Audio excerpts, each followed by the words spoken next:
अर्जुन के रथ की ध्वजा पर हनुमान जी क्यों विराजमान थे? महाभारत का एक अद्भुत रहस्य है। हम सभी जानते हैं कि कुरुक्षेत्र के युद्ध में अर्जुन के रथ के सारथी स्वयं भगवान श्री कृष्ण थे। लेकिन क्या आपने कभी सोचा है कि अर्जुन के रथ की ध्वजा मतलब झंडे पर हनुमान जी क्यों विराजमान थे? इसके पीछे एक अद्भुत कथा है। भीम के अहंकार का टूटना और दो भाइयों का मिलन। वनवास के दौरान द्रौपदी को एक दिव्य सुगंधिका पुष्प की सुगंध ने मोहित कर दिया। उन्होंने भीम से और फूल लाने का आग्रह किया। अपनी शक्ति के मद में चूर भीम फूल लाने के लिए निकल पड़े। तो रास्ते में एक केले के बगीचे मतलब जिसको हम कदली वन कहते हैं, उसमें एक बूढ़ा वानर लेटा हुआ था जिसकी पूंछ रास्ते में पड़ी थी। तो भीम ने अहंकार से गरजते हुए कहा, ऐ वानर, अपनी पूंछ हटा, मुझे आगे जाना है।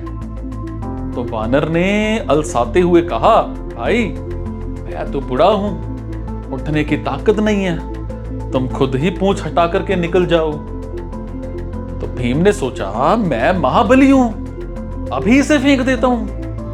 उसने बाएं हाथ से पूंछ पकड़नी चाहिए पर वो हिली नहीं। फिर दोनों हाथ लगाए, पूरी ताकत झोंक दी, पसीना पसीना हो गए, लेकिन पूंछ टस से मस ना हुई। भीम का अहंकार चकनाचूर हो गया। वो समझ गए कि ये कोई साधारण वानर नहीं है। उन्होंने नतमस्तक होकर के पूछा, प्रभु आप कौन हैं? तब उस वानर ने अपना परिचय दिया, हे भीम, मैं तुम्हारा बड़ा भाई पवन पुत्र हनुमान हूं। भीम ने क्षमा मांगी और उनके विराट रूप के दर्शन किए।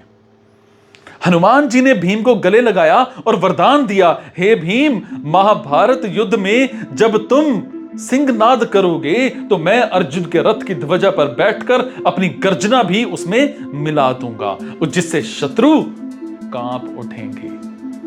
मैं उस रथ की रक्षा करूंगा।